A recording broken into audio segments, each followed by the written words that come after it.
우리는 지난주 성경 속에서 가장 위대하다고 손꼽히는 인물 모세에 대해서 살펴보았는데요. 오늘은 그 모세와 함께 등장한 이집트에서 가장 위대한 인물이라고 손꼽히는 사람 바로에 대해서 좀 살펴보려고 합니다.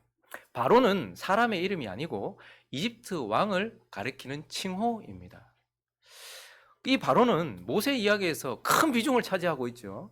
그리고 무엇보다도 모세와 대결을 펼쳤던 인물임에도, 그렇게 비범한 인물임에도 이집트에서 가장 위대한, 그러니까 세상으로 상징되는 그곳에서 가장 위대한 사람으로 손꼽히는 인물임에도 불구하고 우리는 이 바로를 그냥 스쳐 지나가 버리고 주목하지 않는 경향이 있습니다. 그러나 하나님은 이 모세의 이야기의 시작점이었던 요게벳에게도 귀한 메시지와 진리와 은혜를 담아두시고 우리가 그녀에게 집중하고 주목하기를 원하셨던 것처럼 이 바로 모세와 대결을 펼쳤던 아주 하나님 이야기의 중요한 비중을 차지하고 있는 이 바로 안에도 위대한 하나님의 진리와 귀한 교훈들을 담아두시고 우리가 그 바로를 주목하고 또 바로를 통해서 우리가 무엇인가를 배우기를 하나님은 원하신다라는 거예요. 먼저 바로에 대해서 개괄적으로 한번 살펴본다면 바로는 악한 자의 예표입니다. 사단의 예표죠. 우리가 지난주 살펴보았던 모세는 예수 그리스도의 예표였어요. 기억나시죠? 모세를 보면서 우리는 누구를 보았습니까? 예수를 보았어요. 그러니까 모세는 예수의 예표였어요. 그런데요, 그와 대결을 펼쳤던 이 바로는요, 모세와 대결을 펼쳤던 바로는 악한 자, 사단의 예표다라는 거예요. 그래서 그가 어떤 모습이었는가 보면 그는 신의 자리에 앉아있던 자였습니다. 바로라는 말 자체가 최고 통치자 이런 뜻입니다. 그런데요, 이 최고 통치자가 어떤 것을 가지고 있냐면 그는 정치적 지도자이기도 하고요, 동시에 종교 지도자이기도 했어요. 그러니까 모든 것을 자기 마음대로 할 수 있는 사람이었기 때문에 그는 신의 화신이요, 신의 아들이요, 신이라고 일컬어졌고 스스로가 자기가 신이라고 생각하면서 하나님의 자리에 앉아 있었던 사람이 바로입니다. 그리고요, 그는 처음부터 살인자요, 거짓말장이에요. 바로가 하나님의 이야기에 모세와 함께 등장하면서부터 뭘로 등장합니까? 살인자로 등장을 해요. 아이 낳으면 남자면 다 죽여라. 살인자로 등장을 합니다. 그리고 그의 이야기는요, 거짓말하는 자로 이어져요. 계속해서 하나님 앞에 거짓말하고 사람 앞에 거짓말하는 자로 이어지는. 그래서 그는 살인자요, 거짓의 아비, 거짓말장이다. 이렇게 보여지기도 하죠. 그리고 무엇보다도 그는요, 하나님의 백성들을 괴롭게 하는 자, 하나님의 나라를 무너뜨리려는 자라는 것이죠. 그래서 우리는 모세를 보면서 예수를 봤던 것처럼 모세와 대결을 펼쳤던 바로를 보면서 악한 자, 사단을 보게 되는 것입니다. 사단은 어떤 자였습니까? 하나님과 비길이라. 하나님의 자리에 올라가서 지금도 공중권세 잡고 믿지 않는 자들에게서 역사하고 있는 악한 영이죠. 그러니까 신의 자리에 앉아서 마치 자기가 신인 것처럼 행세하고 있는 교만한 자입니다. 그리고 그는 처음부터 살인자요, 거짓말장이었습니다. 하나님이 에덴을 창설하셨습니다. 첫사람을 지으셨어요. 그런데 그 첫사람 아담과 하와를 누가 죽입니까? 사단이 죽이는 거죠. 먼저 그의 영을 죽였습니다. 그래서 하나님과 끊어놨어요. 그리고요, 그의 마음을 죽였어요. 그래서 서로를 비난하고 비판하며 그렇게, 그리고 나중에는요, 몸을 죽이죠. 그래서 그는 처음부터 살인자요, 그리고 거짓말했습니다. 하나님은 네가 이거 먹는 날에는 반드시 죽을 것이다. 근데 그는요, 죽지 않는다. 네가 하나님처럼 된다라는 교묘한 거짓말장이었던 것이죠. 그리고 무엇보다도 사단은 창세기부터 요한계시록까지 우리 인생이 끝날 때까지, 그리고 우리의 모든 역사가 끝날 때까지 하나님의 백성들을 괴롭게 하고 하나님의 나라를 무너뜨리려고 하는 자다라는 것. 그래서 이 바로는 악한 자의 예표입니다. 그리고 동시에 이 바로는요, 깨어지지 않는 인생의 대명사예요. 깨어지지 않는 인생의 대명사. 모세와 바로가 같이 나오잖아요. 모세는 자기 삶 속에서 하나님을 경험하게 됩니다. 그래서 그의 삶 속 모든 순간순간 그가 하나님의 영광을 보게 돼요. 우리가 봤던 것처럼. 하나님의 영광을 본다는 것은 결국 영광의 하나님을 인식하게 되었단 말입니다. 타는 나무 가운데서 하나님을 인식했고, 타는 불기둥 가운데서 하나님을 인식했고, 타는 산 가운데서 하나님을 인식하면서, 그래서 그가 광야에서 자기를 깨트렸던 자, 하나님께 깨어진 자였어요. 근데요, 바로는요, 하나님을 경험하지 않았습니까? 아니요. 모세와 똑같은 경험들을 했어요. 모세만큼 하나님을 경험했고 하나님의 능력도 하나님의 은혜도 맛봤던 자였습니다. 그럼에도 불구하고 그는 하나님의 영광의 하나님을 인식하지 아니하였고 무엇보다도 하나님 앞에 자기를 깨트리지 아니한 깨어지지 않는 인생의 대명사, 그가 바로 바로인 것입니다. 그래서 우리는 오늘 이 이집트에서, 지난주에는 성경 속에서 가장 위대하다라고 손꼽히는 인물 모세를 바라봤다면 오늘은 세상 가운데서 이집트에서 가장 위대하다라고 손꼽히는 바로를 통해서 하나님이 이 한 해를 마무리하는 지점에 우리에게 무슨 교훈을 주시려고 하는가, 한 두 가지 정도로 나눠서 살펴보려고 합니다. 그 첫 번째는 우리는 바로를 통해서 구원받지 못한 사람에 대하여서 배우게 돼요. 구원이 없는 사람들, 교회 안에 있다고 다 구원받은 것도 아니고요, 직분을 가지고 있다고 다 구원받은 것도 아니에요. 자기가 뭔가 느꼈다고 구원받은 것도 아니에요. 그래서 우리는 이 바로라는 인물을 통해서 구원이 없는 사람, 구원받지 못한 사람에 대하여서 보게 된다는 거예요. 우리가 지난주 살펴보았던 모세는 예수 그리스도의 예표고 깨어진 자요 구원을 얻은 자의 특징을 보여주는 사람이었습니다. 그런데 오늘 이 바로는요, 사단의 예표이면서 동시에 구원이 없는 자, 구원받지 못한 자의 특징을 보여주고 있습니다. 바로를 통해서 우리는 구원받지 못한 자는 어떤 특징을 가지고 있는가? 먼저는 결코 하나님을 경외하지 않는다라는 특징을 가지고, 구원받지 못한 사람은 하나님을 경외하지 않는다라는 것을 보게 돼요. 출애굽기 5장 2절을 보시면 그가 하나님을 향하여 가장 먼저 내뱉었던 말, 그의 마음속에 하나님을 향하여 어떤 마음을 가지고 있는지가 드러나는 구절인데 한번 읽어주십시오. 시작.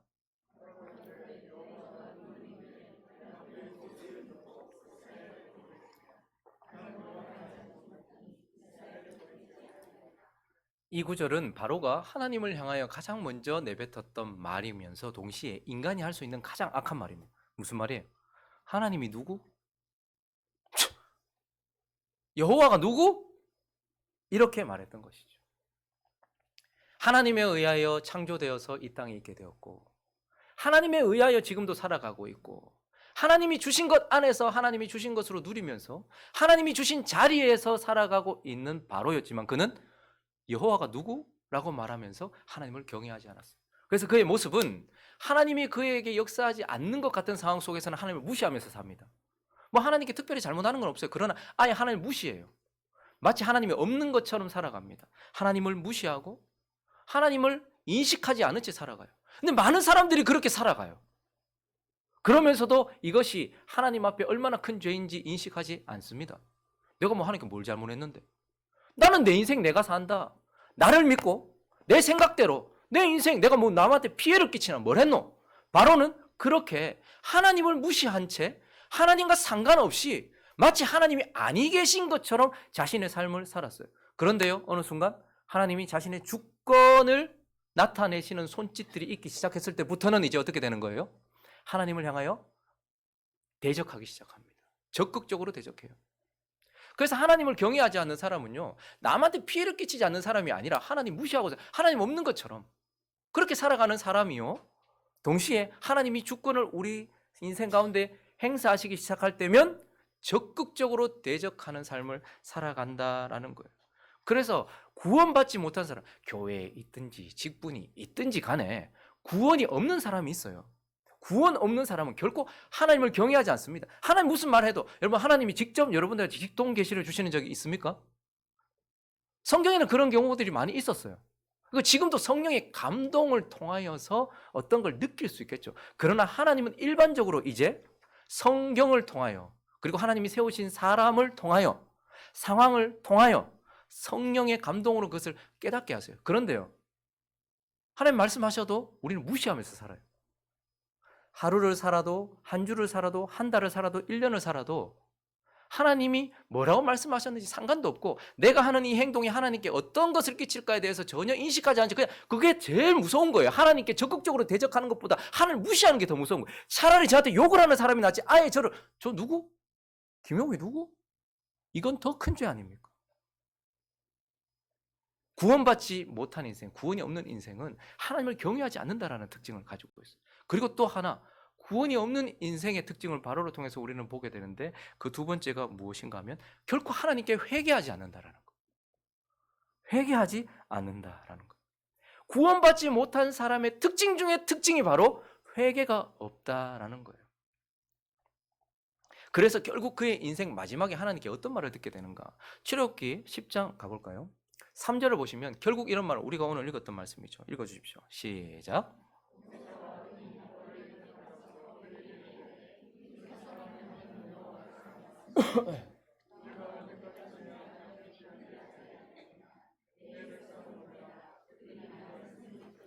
여호와께서 직접 말씀하시는 것이 아니고 하나님 세우신 사람을 통해서 말씀하셨는데 네가 어느 때까지 내 앞에 겸비하지 아니하겠느냐?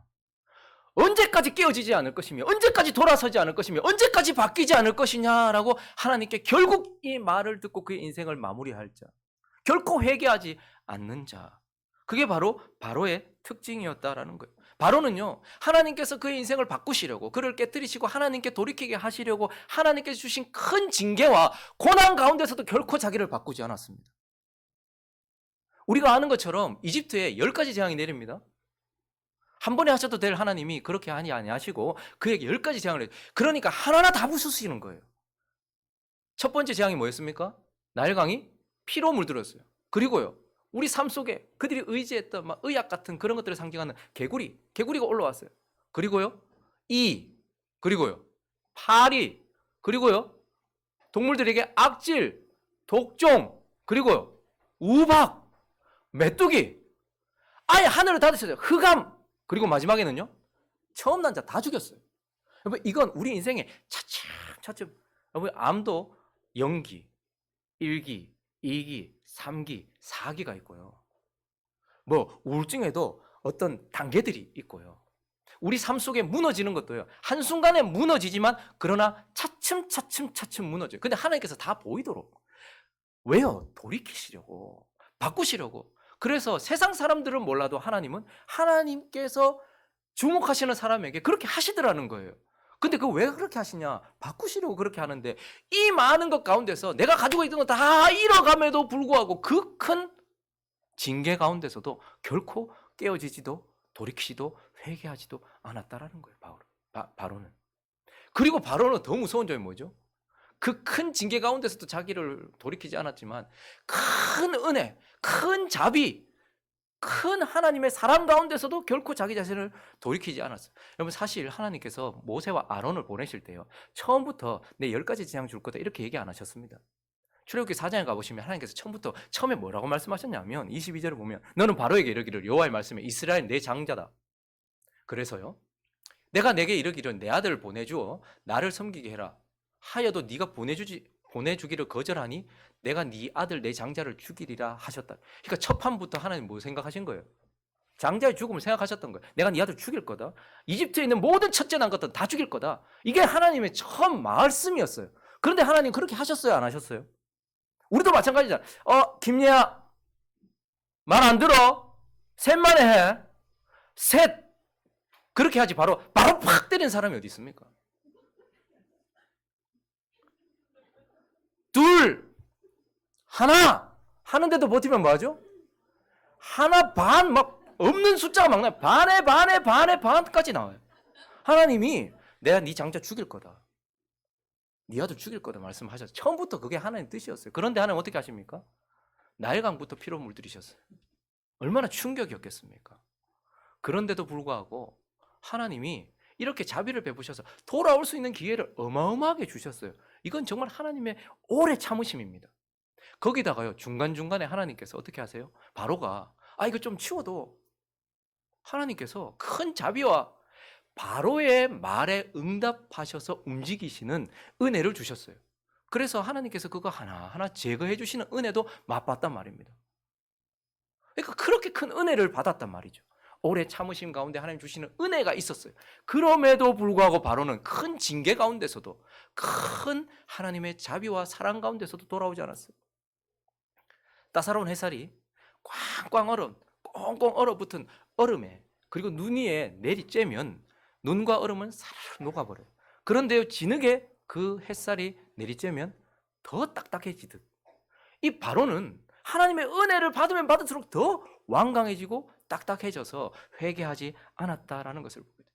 그래서 하나님께 구원을 얻지 못한 자, 구원이 없는 자의 특징은요, 그 사람이 교회에 나오냐 안 나오냐, 직분이 있냐 없냐, 헌금을 하나 안 하냐, 그게 아니고 회개가 없어요, 그 사람. 그러면 회개란 것은 저와 여러분이 항상 점검해 봐야 될 부분이고 정말로 중요한 첫 번째 기준입니다. 회개가 뭐예요, 회개? 회개는 내가 죄인임을 인정하는 거예요.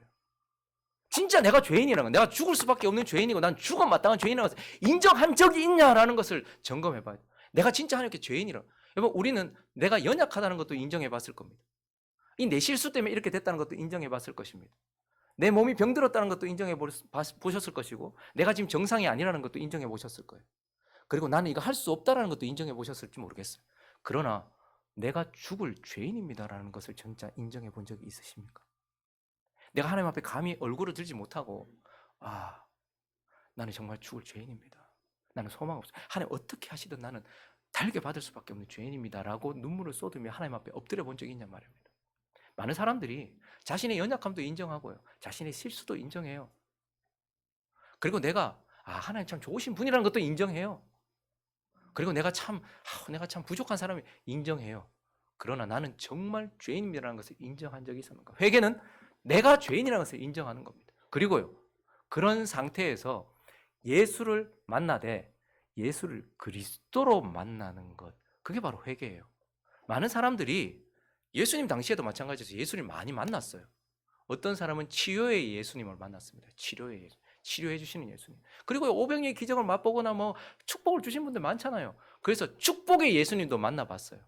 그리고 말씀 듣고 은혜 받아가지고 늘 따라다니는 은혜 주신, 말씀에 은혜 주신 하나님도 만나봤어요. 그런데요, 내 죄 때문에 죽으신 그리스도, 내 죄를 사하시는 그리스도로 예수를 만난 적이 있느냐는 거예요. 누가복음 5장 8절을 보시면요, 베드로의 이야기 나옵니다. 베드로는요, 예수를 축복의 예수로도 만났어요. 막 오른편에 그물 던지라 해가지고 막 그물 찢어질 만큼 막 고기도 잡아먹어요. 장모가 열병에 누워가지고 죽어가고 있는데요, 장모를 고쳐주시는 치유의 예수도 만났어요. 그런데요, 베드로는 진짜 회개한 사람이었습니다. 왜요? 그가, 읽어주십시오. 시작.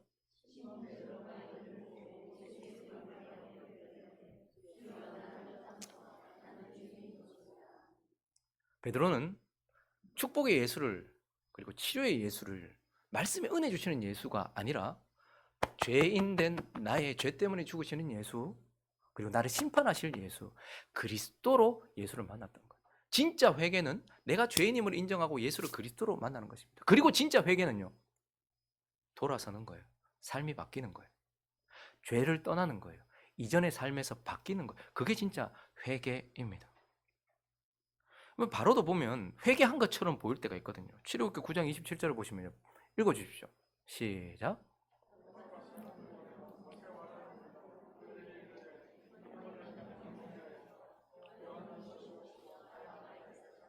내가 잘못했다. 내가 범죄했다. 내가 범죄했다. 여호와는 의롭다. 내 백성은 악하다. 이렇게 얘기했어요. 근데 한 번이 아니에요. 여러 번 그랬어요. 한 구절만 더 볼까요? 출애굽기 10장 16절 17절 시작.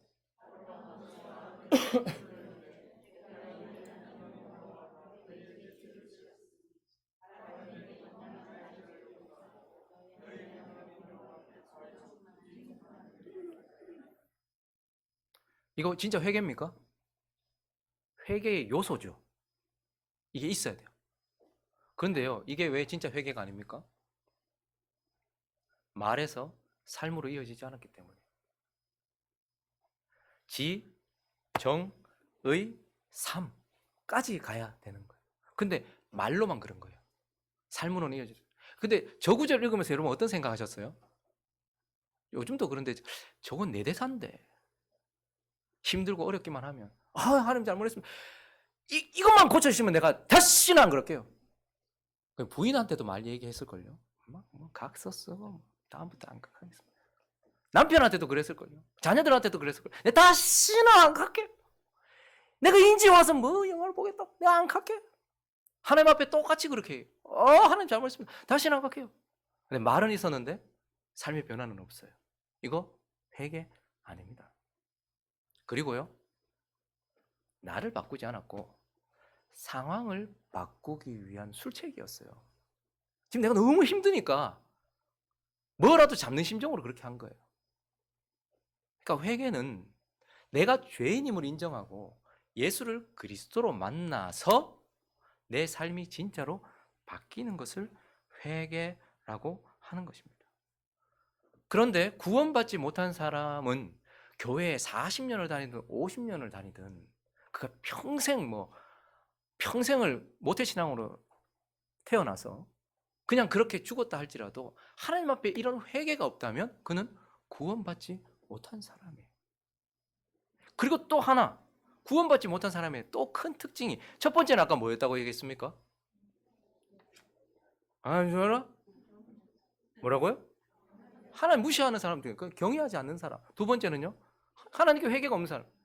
세 번째 특징은요, 하나님께 드리지 않는 사람이에요. 하나님께 드리지 않는 사람. 여러분, 성도의 표지가 뭐죠?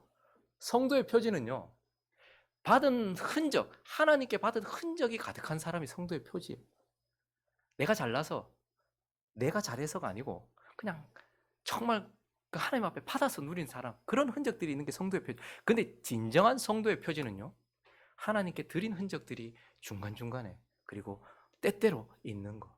하나님께 드린 흔적이 있는 게 진짜 성도의 표지입니다. 하나님은 우리에게 주시는 분이십니다. 근데 하나님은 우리에게 요구하시는 분이십니다. 하나님 우리 주시기도 하지만 하나님 우리에게 받으시기도 한다는 거예요. 그리고 하나님은 우리에게 마땅한 것을 요구하십니다. 자기 것을 요구하신단 말입니다. 바로를 한번 보십시오. 하나님이 지금 바로에게 뭘 요구하셨습니까? 우리가 10장 3절에서도 봤잖아요. 뭘 보내래요? 내 백성 보내라 하잖아요. 네 백성 말고 내 백성 이스라엘을 보내라고 하잖아요. 그건 마땅한 것이었습니다. 이스라엘은 이집트에서 3D 업종을 담당하던 노예가 아니고 하나님의 백성이 그냥 하나님 거였어요. 그래서 하나님 보내라고 하신 거예요. 그리고 무엇보다도요, 이스라엘은요, 이집트를 위해 주셨던 선물이었습니다. 큰 흉년이 들기 전에 요셉부터 시작해서 그 모든 가족들이 거기 갔기 때문에 어떤 일이 났어요? 이집트가 복을 받았잖아요. 바로가 복을 받았단 말입니다. 그래서 그들을 살리고 그들에게 복 주기 위한 수단으로 하나님께서 그들에게 주셨던 선물이었어요. 그런데 이제 하나님께서 내 백성 보내라, 이스라엘 보내라 라고 얘기하니까 그가 어떻게 합니까? 결코 보내지 않는 것입니다. 하나님께 드리지 않는 것이죠. 그리고 그는요, 하나님께 드리지 않으려고 애쓰는 사람이에요. 희한합니다. 내 백성 보내라 얘기하는데 이거 하나님의 손이 너무 무겁잖아요. 하나님의 강한 손이 우리를 상황을 통해서 우리에게 막 누르시고 우리를 이끌어 가실 때 그거 강하거든요. 그때 출애굽기 8장 25절에 보면 그가 뭐라고 얘기하는 거니까 보내지 않고 이렇게 얘기합니다. 바로가 모세와 아론을 불러 너희는 가서 어디서? 이 땅 여기서. 못 보내는 거예요. 이집트 벗어나면 안 될 것 같은 거예요. 내 손아귀 못 벗어나게 하는 거예요. 그래서 이 땅에서 하나님께 제사를 드리라 이렇게 얘기해요. 그러니까 모세가 뭐라고 얘기하면 말도 안 됩니다. 여기서 제사 지내다가 맞아 죽을 수도 있고, 그리고 하나님이 우리를 저기서 제사하라고 했는데요, 막 이렇게 얘기해요. 그러니까 28절로 가보시면 또 이렇게 얘기합니다. 바로가 이르되 내가 너희를 보낼게. 그런데 너희가 너희 하나님 여호와께 광야에서 제사 드려라 그러면, 그렇지만 어떻게 해요? 너무 멀리 가지 마라. 자기 손에 붙잡히도록 그렇게 놓지 않으려고. 그래도 하나님의 강한 손이 계속해서 나타나니까 출애굽기 10장을 가보시면요, 11절에 보니까요, 간다고 얘기하니까 그렇게 하지 말고 너희 장정만 가라. 어쩔 수 없이 보내야 되겠다. 이거 안 보내다가 이건 진짜 큰일 날 것 같으니까 보내야 되겠다라는 생각이 들었어요. 그래서요, 장정만 가라 이렇게 이야기해요. 그러니까 모세가 그건 하나님 뜻 아닙니다. 안 됩니다. 우리 다 가야 됩니다. 그러니까 24절에 보니까 또 뭐라고 얘기합니까? 바로가 모세를 불러 이르되 너희는 가라. 여호와 섬기라. 대신에 그래 다 데리고 사람 다. 근데 양과 소는 데리고 가지 마라. 그래서 이걸 통해서 못 가게 하라고. 마지막에는 망했음에도 불구하고 출애굽기 14장 가보면 어떻게 얘기합니까? 그 백성이 도망한 사실이 애굽 왕에게 알려지니까 바로가 그의 신하를 그의 백성에 대하여 마음이 변하여 이르되 우리가 어찌 그걸 놓을 수 있겠느냐? 이스라엘을 우리가 섬김을 놓아 보내겠느냐라고 얘기하면서 어떻게 하는 거예요? 병거 갖추고 백성 데리고 가서 끌어오려고 하는 것이죠. 구원받지 못한 사람의 특징 중에 하나는 결코 하나님께 내어놓지 않는다는 거예요. 드리지 않는다는 거예요. 하나님의 것을 하나님이 요구하시고 마땅한 것을 하나님께 요구하는데도 불구하고 내어놓지 않아요. 왜 그럴까요? 지 거라고 생각하기 때문에 그렇습니다. 그래서 교회 안에서도요, 11조 안 합니다. 내 돈이고 내가 힘들어가지고 내가 번 돈인데 이걸 왜 내놓어 내가? 물질도 누구를 위해서도 절대 흘려보내지 않습니다. 그리고 11조도 자기가 알아서 해요. 제일 안타까운 인생들이죠. 11조는 하나님이 소득의 10분의 1을 드리라고 했는데 자기가 계산해가지고 요만큼 그냥 뭐 이렇게 알아서 자기가 그렇게 해요. 시간도 결코 하나님께 드리지 않습니다. 하루 24시간을 주셨고 우리 인생에 얼마나 살지 모르겠는데 하루를 살면서도 단 15분도 성경을 읽고 하나님 말씀에 대해 묵상하는 시간을 내지 않아요. 단 30분도 하나님께 기도하지 않습니다. 그러니 기도도 늘지 않고 말씀도 모르죠. 하나님께 마음이 없으니 성경을 연다고 내가 말씀을 알겠습니까? 사람의 마음도 내가 그 사람한테 마음이 없는데 그 사람하고 오래 있었다고 그 사람의 마음을 알겠으며 그 사람이 내게 마음을 열어보이겠습니까? 하나님 만홀히 여기시는 분이 아니십니다. 성경 열었다고 우리한테 늘 말씀을 주시고 내가 기도한다고 눈 감았으면 그리고 내가 입을 뗐으면 다 응답 주시고 그럽니까? 아니요. 단 10분도 15분도 단 30분도 1시간도 하나님께 내 시간을 드리지 않습니다. 하나님이 필요할 때 뭔가를 내놓으라고 할 때 하나님에 의하여 피조되었고 하나님이 주신 것을 가지고 하나님의 의에 살아가고 있음에도 불구하고 하나님이 마땅한 것을 우리에게 요구하실 때에도 우리는 결코 내어놓지 않습니다. 그리고 내어놓는 건 쉽지 않습니다. 예하도요. 내어놓는 거 쉽지 않아요. 근데 어떻게 할까요? 노력합니다. 11조 하는 게 쉽지 않습니다. 감사헌금 하는 거, 그리고 시간을 내어서 말씀 읽는 거, 그리고 기도하는 것, 그리고 하나님이 필요하신데 자기를 드리는 것 쉽지 않습니다. 그러나 바로는 보십시오. 어떻게 노력하고 있어요? 어떻게든 안 내어놓으려고 노력해요. 근데 성도는요. 완전히 다 내어놓으면 좋겠죠. 그러나 여기에도 단계가 있어요. 믿음에도 분량이 있어요. 그런데 어떻게 하냐면 어떻게든 내어놓아 보려고 노력하는 거예요. 어떻게든. 그런데 하나님께 드리지 않습니다. 그래서 우리는 바로를 보면서 구원이 없는 사람의 특징, 하나님의 은혜 가운데 있었어요. 바로도. 하나님의 역사 가운데 있었어요. 바로도 하나님의 경험 가운데 있었단 말입니다. 그런데 바로에게는 구원이 없었어요. 왜요? 무엇을 보고 합니까? 그는 하나님을 경외하지 않고 하나님께 회개하지 않았으며 하나님께 드리지 않는 인생이었기 때문이다 라는 것을 우리는 보게 되면서 우리는 먼저 바로를 통해서 구원받지 못한 자에 대하여서 명확하게 보게 되는 것입니다. 그리고 또 하나, 바로를 통해서 우리가 무엇을 알게 되는가? 그 두 번째는 은혜라는 것이 절대적으로 필요하구나. 은혜의 절대적 필요성에 대해서 우리는 알게 된다라는 것입니다. 어떤 사람이 구원을 받지 못했습니다. 우리가 지금 바라보고 있는 바로에게는 구원이 없었어요. 그런데 왜 바로는 구원을 받지 못했을까요? 그 이유가 성경에 기록이 되어 있어요. 바로가 구원받지 못한 이유는 그가 완악했기 때문이에요.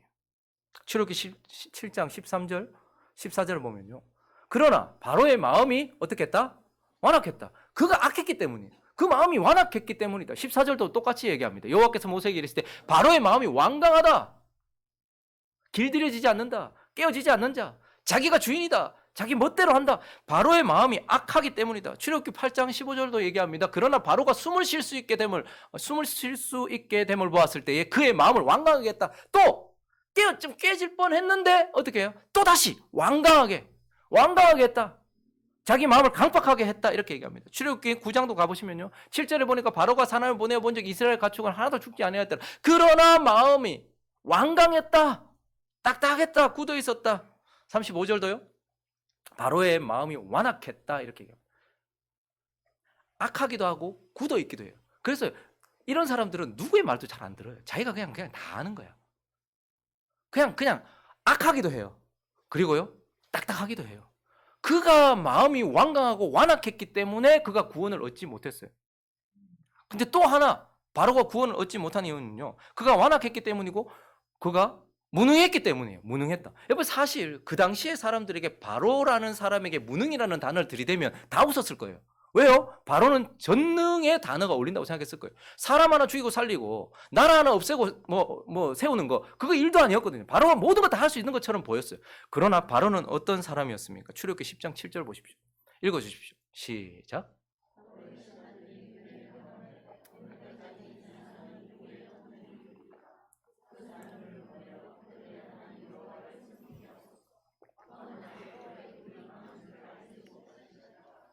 지금 완전히 박살났다는 걸 바로의 신하들도 다 알아요.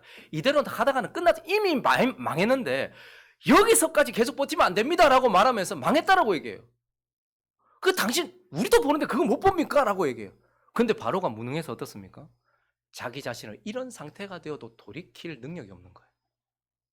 이만큼 무너졌는데도, 몸이 이만큼 무너지고 마음이 이만큼 무너지고 관계가 이만큼 깨지고 내 재산이 이만큼 다 깨어졌는데도 자기를 돌이키지도 못하고 이런 상태를, 자신의 이런 상태를 바꾸지도 못하는 무능력함. 바로가 구원받지 못했던 것은 그가 이렇게 자기 자신을 바꿀 능력이 없었기 때문에, 완악한 자기 자신을 바꿀 능력이 없었기 때문에. 그런데 또 하나 우리가 간과하지 말아야 될 이유가 있는데, 바로가 구원을 받지 못한 진짜 근본적인 이유는 무엇이냐면 하나님께서 바로를 완악하게 하셨기 때문이다, 이렇게 이야기해요. 출애굽기 4장 보실까요? 21절 읽어주십시오. 시작.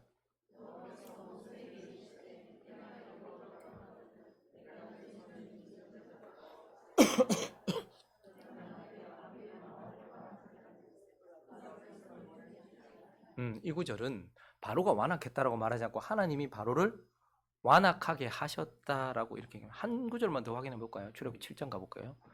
시작.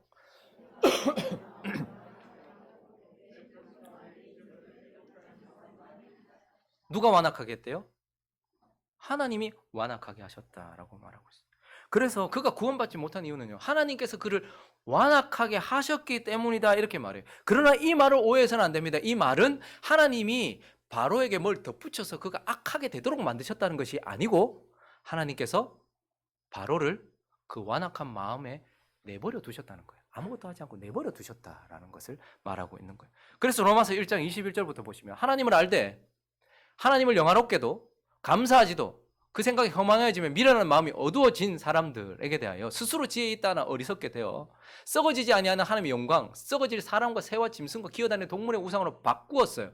그때에 그렇기 때문에 하나님께서 그들을 어떻게 해요? 그들의 마음대로 내버려 뒀다. 그들의 마음에 원하는 대로 내버려 두셨다, 이렇게 얘기해요. 그리고 25절부터 계속 보시면요, 이는 그들이 하나님의 진리를 거짓 것으로 받고 피조물을 조물주보다 더 경배하고 섬깁니다. 주는 곧 영원히 찬송할 이시로다. 아멘. 이 때문에 또 하나님이 그들을 부끄러운 어디에 내버려 두셨다? 욕심에 내버려 두셨다. 하나님은 그들의 마음대로 하도록 내버려 두셨고 그들의 욕심대로 하도록 내버려 두셨다, 이렇게 이야기하고 있는 거예요. 그렇기 때문에 하나님이 바로의 마음을 완악하게 했다는 것은 하나님이 뭘 덧붙여서 바로를 악하게 만들었다는 것이 아니고 바로가 그대로 할 수 있도록 내버려 두셨다 라고 말하면서 이야기를 하고 있는 것입니다. 그렇기 때문에 구원받은 사람은요, 여러분, 구원받은 사람, 우리가 지금까지 쭉 살펴본 사람들, 그 성경의 인물들, 그리고 저와 여러분까지 포함해서 구원받은 사람은 완악하지 않습니까?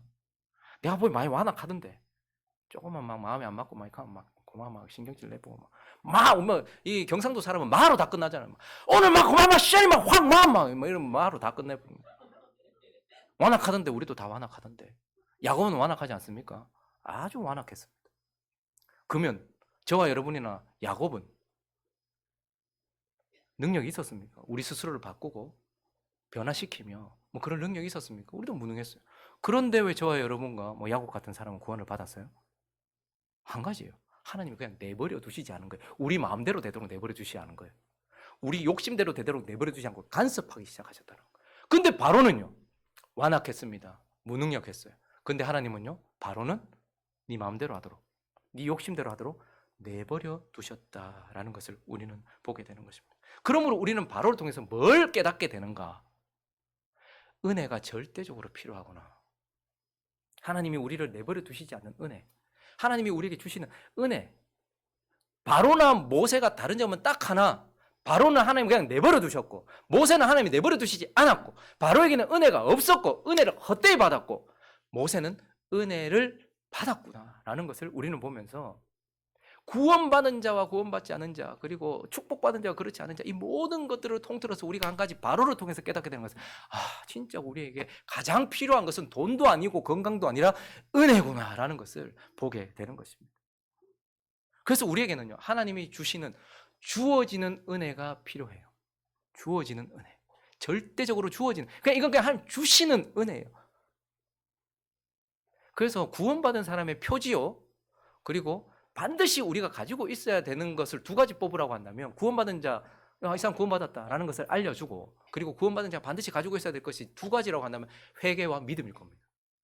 회개하고 믿음으로 구원받잖아요.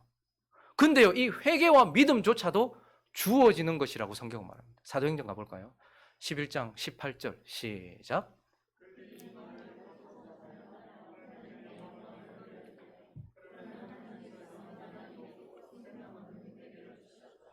사람이 회개를 해야 구원을 받을 수 있어요. 그런데 이 회개조차도 내가 하는 줄 알았는데 하나님께서 이방인에게도 생명 얻는 회개를 주셔야지 회개하는구나. 그러니 이 근본적인 회개라는 요소도 하나님께 주어지는 것이고 하나님이 주셔야지 되는 전폭적인 주어지는 하나님의 은혜라는 거예요. 누군가가 회개하는 것은. 믿음은요. 에베소서 2장 8절입니다. 시작. 이것은 너희에게서 난 것이 아니요 하나님의 선물이다. 믿음 또한 보니까 너희에게서 난 것이 아니다. 여러분, 왜 하나님께서 우리를 왜 거저 구원해 주십니까? 값 싸서가 아니라 값을 우리가 지불할 수 없기 때문에 그래요. 너무 값 비싸면 그냥 주는 거예요. 은혜로 주어진 거죠. 근데요, 회개도 보니까 하나님 주신 거고 믿음도 보니까 뭐래요? 하나님 주신 거예요. 그래서 우리는 바로를 보면서 와, 내가 바로와 뭐가 다르노? 그런데 내가 정말 구해야 될 것은 하나님이 주시는 은혜가 필요하구나. 주어지는 은혜가 필요하구나 라는 것을 우리는 깨닫게 되는 거예요. 또 하나 우리가 간과하지 말아야 될 것은요, 주어지는 은혜뿐만 아니라 도우시는 은혜가 필요하다라는 거예요. 도우시는 은혜.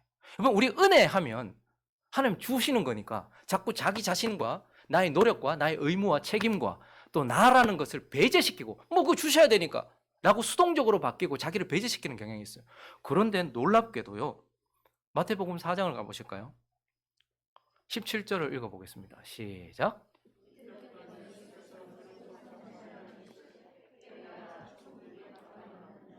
아니, 주어지는 것이 회개인데, 근데 하나님은 또 우리에게 뭐라고 말해요? 회개해라 또 말해요.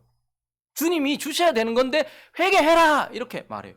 뿐만 아니라 요한복음 14장을 가보시면요, 1절도 보면요, 뭐라고 요구하십니까? 읽어주십시오. 시작. 하나님을 믿으니 또 나를 믿어라 이렇게 얘기해요. 11절도 똑같이 얘기합니다. 내가 아버지 안에 거하고 아버지께서 내 안에 계심을 믿으라. 그렇지 못하니까 행하는 일, 지금 나타난 일들로 말미암아서 어떻게 해요? 나를 믿으라 이렇게 요구하세요. 그러니까 하나님이 회개도 요구하시고요, 믿음도 요구하세요. 그래서 심지어 우리가 믿음이 없을 때면 하나님이 막 없다고 책망까지 하시기도 합니다. 마태복음 14장 다시 가보시면요, 31절 시작.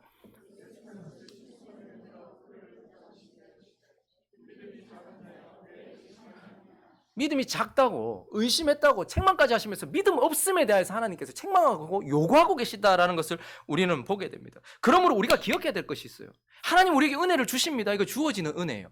그런데요, 하나님 그렇다고 해서 우리의 노력과 의지와 그리고 의무와 책임과 나라는 것을 배제하지 않고 그것을 붙잡아야 된다라고 말하고 있고, 그것을 붙잡을 때에도 뭐가 필요하다는 거예요?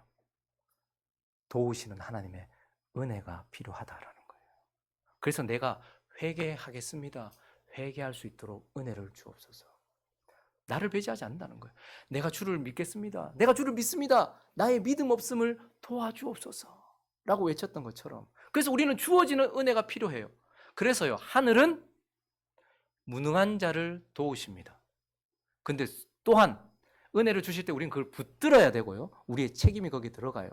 그래서 그때에 하나님이 또 도우셔야지 그걸 우리가 붙잡을 수 있단 말이에요. 그래서 하늘은 스스로 돕는 자를 돕는다라는 구절도 없어서는 안 된다는 거예요. 어떤 사람은 하늘은 무능한 자를 전폭적으로 돕는다라는 구절만 가지고 있어서 회개해라, 믿어라 라는 주님의 말씀에 반응하지 않아요. 그러다 보니까 하나님의 도움이 필요 없는 거죠. 주실 때까지 기다리면 되지 뭐, 이렇게 얘기해요. 그러나 하나님은 하늘은 무능한 자를 돕습니다. 그러나 동시에 하늘은 스스로 돕는 자를 돕는다. 회개하기 위하여, 믿기 위하여, 하나님 말씀에 순종하기 위하여 한 걸음 내디딜 때, 그래서 성령은 우리가 기도하는 그 순간 도우십니다. 주시면 기도하겠습니다, 주시면 손 내미겠습니다가 아니라 손을 내미는 그 순간에 역사하시는 거예요. 그래서 하나님을 현재형이다 이렇게 부르고 있는 것이죠. 그래서 하나님은 스스로 돕는 자를 돕는 거예요. 그래서 제가 진짜 제일 좋아하는 구절, 제가 돌아올 때 하나님께 주셨던 이사야서 41장 9절과 10절도 보시면요, 땅 끝에서부터 너를 붙들고 땅 모퉁이에서부터 너를 불렀다. 넌 내 종이다. 내가 너를 택하고 실어버리지 아니하였다. 참 은혜돼요. 그런데 10절을 자세히 보면요, 우리의 책임과 의무와 나의 열심과 노력을 요구하시면 두려워하지 말아라고 말해요. 놀라지 말라라고 말해요. 그러면서 하나님이 내가 너를 어떻게 하겠다? 굳세게 하겠다라고 말하고, 너를 도와주겠다라고 말하고, 오히려 오늘서 너를 붙들어 주겠다라고 말해요. 이건 내가 가만히 있는 것을 상정하는 것이 아니고, 내가 하늘을 하나님께 순종하기 위해 움직일 때 하나님께서 어떻게 하신다는 거예요? 도우신다는 거예요. 내가 훈련되어질 때 굳세게 하신다라는 거예요. 내가 그렇게 한다는 거예요. 그렇기 때문에 우리 인생에는 전폭적으로 뭐가 필요하다는 거예요? 주어지는 하나님의 은혜와 내가 살아가는 순간순간마다 하나님께서 도우시는 하나님의 은혜. 그래서 이걸 하나로 주의 은혜가 필요하다라고 이렇게 이야기를 하는 것입니다. 그래서 그 위대하고 아름답고 거칠지만 빛나는 길을 걸었던 사도 바울이 우리가 자기 자신에게 주목하지 않도록 하기 위하여 고린도전서 15장에 그가 이렇게 기록해 놨습니다. 10절 읽어주십시오. 시작.